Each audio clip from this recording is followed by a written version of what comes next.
एक बार फिर से आपके लिए बड़ी अपडेट के साथ मौजूद है, जहां पर अंतरराष्ट्रीय राजनीतिक खबरों के साथ एक एक करके आपको सारी अपडेट देंगे। बताएंगे कि तुर्की को मिला है बड़ा खजाना, जिसके बाद पश्चिमी देशों ने अपनी जासूसी बढ़ा दी है और एक बार फिर से अंतरराष्ट्रीय स्तर पर अशांति फैल सकती है। दरअसल दोस्तों, इसी के साथ में आपको बताएंगे कि भारत चीन के बीच में बॉर्डर पर तनाव और ज्यादा बढ़ चुका है और इसी के साथ में राजस्थान के राजनीतिक घटनाक्रम से जुड़ी हुई बड़ी अपडेट आप तक पहुंचाएंगे और बिहार चुनाव से जुड़ी हुई भी एक एक करके सारी खबर आप तक पहुंचाएंगे दोस्तों। लेकिन उससे पहले अगर आप भी मानते हैं कि चाइना के साथ किसी भी तरह की कोई बातचीत नहीं होनी चाहिए और अब चाइना को करारा से करारा जवाब देने का समय आ गया है, तो आप इस वीडियो को लाइक करिए, लाल बटन दबाइए, चैनल को सब्सक्राइब करिए, घंटी को दबाइए और कमेंट बॉक्स में लिखकर बताइए कि मोदी सरकार जो चाइना के खिलाफ एक भी बड़ा कदम नहीं उठा पा रही है, उसके विरोध में आपका क्या कुछ कहना है, आप कमेंट बॉक्स में लिखकर जरूर बताइएगा। दरअसल दोस्तों, बड़ी जानकारी सामने आ रही है, जहां पर अंतरराष्ट्रीय स्तर पर एक बार फिर से अशांति फैलने को लेकर बड़ी जानकारी सामने आ रही है, जहां पर तुर्की को ब्लैक सी के अंदर मिला है ऊर्जा का भंडार, जिसके बाद राष्ट्रपति एर्दोगन ने बड़ा बयान देते हुए कहा है कि नए युग की शुरुआत होने जा रही है। दरअसल दोस्तों, यूरोपियन यूनियन के कई सारे देशों ने अब अपनी निगरानी बढ़ा दी है। हम आपको बता दें कि ब्लैक सी का वो इलाका है जहां पर तुर्की को भारी मात्रा में पेट्रोल और नेचुरल गैस मिले हैं, जिसके बाद पश्चिमी देशों ने भी अब अपनी नजरें और ज्यादा इस क्षेत्र पर कर ली है और यहां तक कि तुर्की और ग्रीस के बीच में बीते दिन समुद्री सीमा को लेकर विवाद देखने को मिला था, जिसके बाद फ्रांस ने भी अपनी नेवी को तैनात कर दिया था और इस तरह से पश्चिमी क्षेत्र के अंदर जहां पर तुर्की और बाकी पश्चिमी देशों के सीमाएं मिलती है, वहां पर तनाव और ज्यादा बढ़ता हुआ दिखाई देगा। हम आपको बता दें कि ब्रेकिंग न्यूज अपडेट अंतरराष्ट्रीय स्तर की राजनीति से जुड़ी हुई आ रही थी। इस पर आपकी क्या प्रतिक्रिया है, कमेंट बॉक्स में लिखकर जरूर बताइए। और एक और जानकारी है, जहां पर लिपू लेक यानी भारत और नेपाल के पास चाइना ने अपनी तैनाती को और ज्यादा बढ़ा दिया है। दरअसल दोस्तों, मोदी सरकार प्रधानमंत्री नरेंद्र मोदी के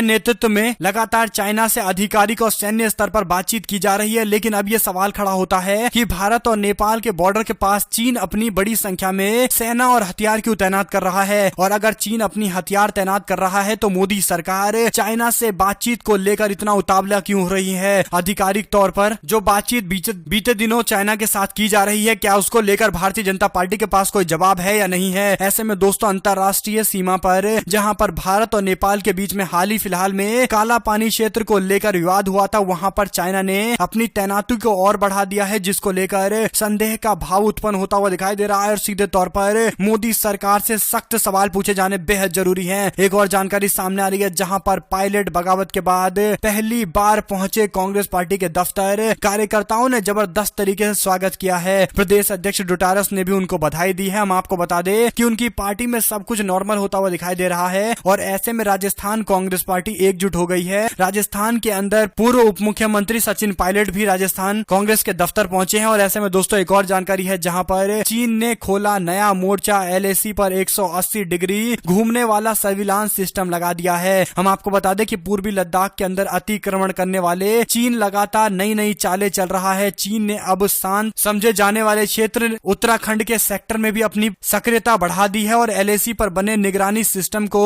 अपग्रेड करना शुरू कर दिया है और ऐसे में मोदी सरकार को पूरे मामले को लेकर श्वेत पत्र लाना चाहिए और उसे बताना चाहिए कि आखिर चाइना के खिलाफ भारत की क्या रणनीति है। इस तरह से कभी बातचीत और कभी केवल भाषणबाजी से काम नहीं चलेगा, बल्कि एक निश्चित रूपरेखा भारत सरकार के पास होनी चाहिए, मोदी सरकार के पास होनी चाहिए और अगर ऐसा नहीं है तो प्रधानमंत्री को कम से कम जनता से माफी मांगनी चाहिए। और ऐसे में दोस्तों, एक और जानकारी है, जहां पर पश्चिम बंगाल की मुख्यमंत्री ममता बनर्जी के भतीजे के खिलाफ टिप्पणी करने वाले बीजेपी के कार्यकर्ता को गिरफ्तार किया गया है। बंगाल पुलिस ने फेसबुक पर मुख्यमंत्री ममता बनर्जी के भतीजे अभिषेक बनर्जी के बारे में कथित तौर पर अपमानजनक पोस्ट करने वाले बीजेपी के एक कार्यकर्ता को गिरफ्तार किया है। गिरफ्तारी पर बीजेपी ने आरोप लगाया है कि राज्य में उनके पार्टी के कार्यकर्ताओं को अव्यवस्थित रूप से टारगेट किया जा रहा है, लेकिन बीजेपी के नेता इसका जवाब नहीं दे रहे हैं कि आखिर अपमानजनक टिप्पणी करना क्या सच है, क्या ठीक है, क्या किसी नेता के खिलाफ अपमानजनक टिप्पणी करना ठीक है। क्योंकि ममता बनर्जी सरकार के लोकप्रियता को लेकर भारतीय जनता पार्टी बौखलाती हुई दिखाई दे रही है और इस तरह से ममता बनर्जी के भतीजे अभिषेक बनर्जी को लेकर टारगेट कर रहे हैं और अपमानजनक टिप्पणियां भी की गई है। इस तरह का भी बड़ा खुलासा हुआ है। दरअसल दोस्तों, क्या कुछ है, दरअसल दोस्तों, इस पूरे घटनाक्रम को लेकर आपकी क्या कुछ प्रतिक्रिया है, आप कमेंट बॉक्स में लिखकर जरूर बताइए। और एक और जानकारी है, जहां पर पाकिस्तान के प्रधानमंत्री इमरान खान के लिए मुश्किल होने वाले हैं आगे आने वाले दिन। हम आपको बता दें कि सऊदी अरब ने पाकिस्तान को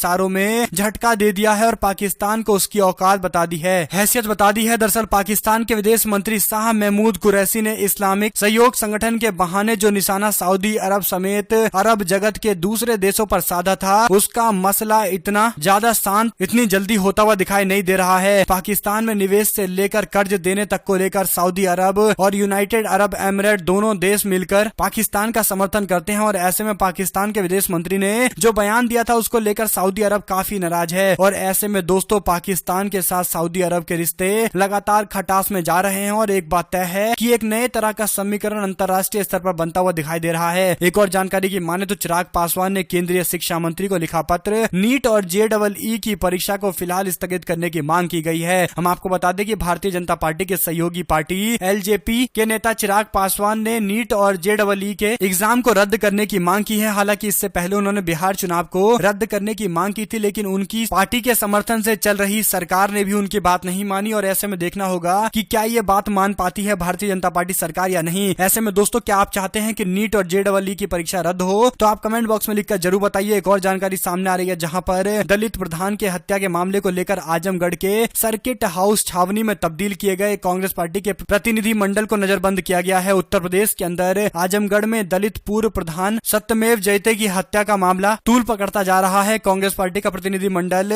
उनके परिवार से मिलने के लिए जा रहा था, जिसके बाद उनको नजरबंद किया गया है और ऐसे उत्तर प्रदेश के अंदर एक नई सियासत देखने को मिल रही है जहां पर कांग्रेस पार्टी ने सभी मसले को लेकर मोदी सरकार और योगी सरकार को घेरने से पीछे नहीं हट रहे हैं। और एक और जानकारी है जहां पर बिहार चुनाव से पहले महागठबंधन को झटका, जीतन राम मांझी ने तोड़ा है नाता। दरअसल दोस्तों बिहार विधानसभा चुनाव से पहले जीतन राम मांझी की पार्टी हम पार्टी ने महागठबंधन से अलग होने का निर्णय लिया है। मांझी की पार्टी की कोर कमेटी ने यह फैसला लिया है कि अब वह महागठबंधन का हिस्सा नहीं रहेंगे और सीधे तौर पर ये एक अच्छी खबर भी है महागठबंधन के लिए, जहां पर अब सीट बंटवारे में जीतन राम मांझी जो 12 से 15 सीटें मांगते हैं उस तरह का दावा सामने नहीं आएगा। एक और जानकारी सामने आ रही है जहां पर जयपुर के अंदर 25 अगस्त को पटेल, वेणुगोपाल और अजय माकन के जयपुर आने की संभावनाएं हैं, जहां पर दोस्तों पायलट खेमे के विधायकों से चर्चा करेंगे और उनकी समस्याओं को सुना जाएगा। एक और जानकारी सामने आ रही है जहां पर राजस्थान से सांसद और मोदी सरकार के कैबिनेट मंत्री शेखावत भी कोरोना पॉजिटिव पाए गए हैं। अब तक 6 केंद्रीय मंत्री कोरोना से संक्रमित हो गए हैं, जिसके बाद कई सारे सवाल खड़े हो रहे हैं। लोग सवाल पूछ रहे हैं कि जब विद्यार्थियों को नीट और JEE की परीक्षा के लिए मोदी सरकार चाहती है कि वो आए और एग्जाम लिखे, लेकिन इस दौर के अंदर जहां पर कैबिनेट के मंत्री कोरोना से पॉजिटिव हो जा रहे हैं, क्या मोदी सरकार को यह दिखाई नहीं देता है कि लाखों की संख्या में लोग और बच्चे कैसे अपना एग्जाम लिखेंगे? और ऐसे में दोस्तों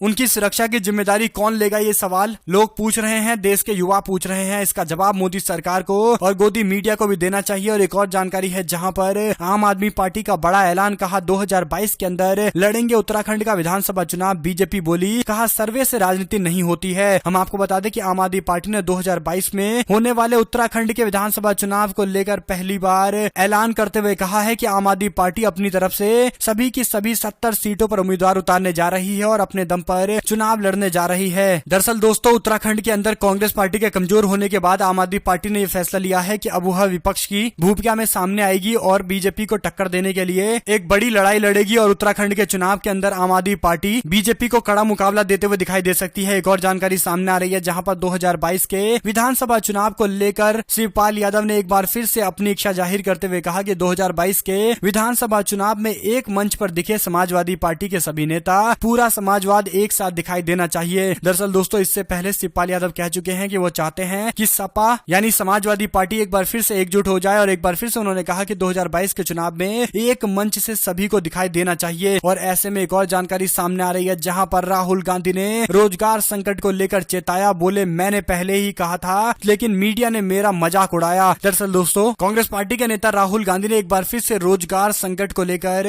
केंद्र सरकार और नरेंद्र मोदी सरकार पर निशाना साधा है। राहुल गांधी ने अनुमान किया है कि भारत में आने वाले दिनों के अंदर अपने युवाओं की नौकरी देने में सक्षम नहीं हो पाएंगे। देश की कंपनियां गुरुवार को आयोजित वर्चुअल प्रेस कॉन्फ्रेंस में उन्होंने मोदी सरकार की नीतियों पर हमला बोलते हुए कहा कि अगले 6-7 माह तक संकट और ज्यादा गहराने वाला है। राहुल के अनुसार उन्होंने जब कोरोना वायरस को लेकर इस साल की शुरुआत में अनुमान लगाए थे तो मीडिया उनका मजाक उड़ा रहा था। और ऐसे में कांग्रेस पार्टी के नेता ने कहा कि भारत के युवाओं को नौकरी देने में सक्षम नहीं हो पाएगा। 70 साल में ऐसा कभी नहीं हुआ कि हमारे देश के युवा को रोजगार देने में भारत समर्थ नहीं हो पाया हो। उन्होंने आगे कहा कि जब मैंने इस बारे में देश को चेतावनी देते हुए कहा था कि कोविड-19 के चलते देश को भारी नुकसान उठाना पड़ सकता है तो मीडिया मेरा मजाक उड़ा रही थी। यदि आपको मुझ पर विश्वास नहीं है तो मुझे मत सुनिए। आज मैं कह रहा हूं कि मेरा देश नौकरी देने में सक्षम नहीं होगा। यदि आप सहमत नहीं है तो 6-7 माह का इंतजार कीजिए। एक बार फिर से राहुल गांधी ने मोदी सरकार को बता दिया है कि नेता होने के लिए सबसे पहले विजन होना जरूरी है। जो आगे की सोच पाता है वही एक नेता कहलाता है, एक सफल नेता कहलाता है। और ऐसे में दोस्तों एक और जानकारी सामने है जहां पर प्रशांत भूषण के द्वारा कोर्ट के अवमानना का मामला एक बार फिर से तूल पकड़ता हुआ दिखाई दे रहा है, जहां पर प्रशांत भूषण ने कहा कि ना मैं माफी मांगता हूं और ना ही कोई उदारता बरतने की अपील करता हूं। हम आपको बता दें कि कोर्ट के द्वारा ये मौका दिया गया था जहां पर प्रशांत भूषण सुप्रीम कोर्ट के सामने माफी मांगकर बच सकते थे, लेकिन सुप्रीम कोर्ट के अंदर प्रशांत भूषण ने कहा कि वह कभी भी माफी नहीं मांगेंगे। और ऐसे में दोस्तों आपके लिए एक और जानकारी है जहां पर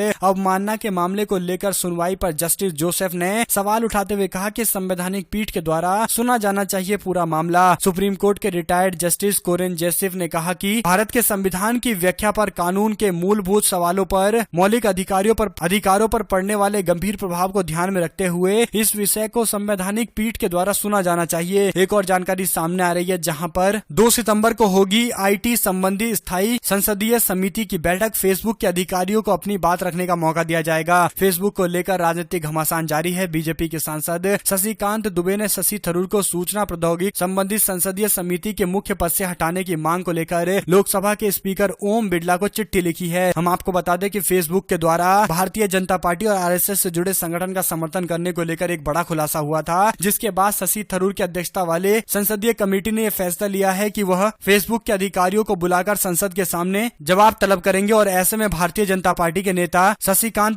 निशिकांत दुबे इस पूरे मामले को लेकर कहीं न कहीं उल्टी चाल चलते हुए दिखाई दे रहे हैं और शशि थरूर के खिलाफ ही कार्रवाई की पेशकश कर रहे हैं। और ऐसे में एक और जानकारी है जहां पर श्रीनगर में पार्टी के नेताओं के साथ फारूक अब्दुल्ला की बैठक। कहा हमारे लोग घरों के बाहर आ सकते हैं क्या, ये सवाल पूछते हुए दिखाई दे रहे हैं। और ऐसे में मोदी सरकार को जवाब देना है कि क्या घाटी के अंदर राजनीतिक गतिविधियों को अलाउ किया जाएगा या नहीं किया जाएगा, क्योंकि पूरे 1 साल से लगातार घाटी के अंदर ना तो कोई चुनाव हो पाए हैं और ना ही लोग लोकतांत्रिक अधिकारों का सही से उपयोग कर पा रहे हैं। और ऐसे में दोस्तों कब हालात समान होंगे इसको लेकर बीजेपी सरकार को बताना चाहिए। और ऐसे में आपको ये खबरें कैसी लगी, वीडियो को लाइक करिए, लाल बटन दबाइए, चैनल को सब्सक्राइब करिए, घंटी को दबाइए। हमारे साथ लगातार बने रहिए। जुड़े रहने के लिए सभी दोस्तों का बहुत बहुत धन्यवाद। आप लोग देख रहे थे आपका अपना चैनल। जय हिंद, जय भारत, वंदे मातरम।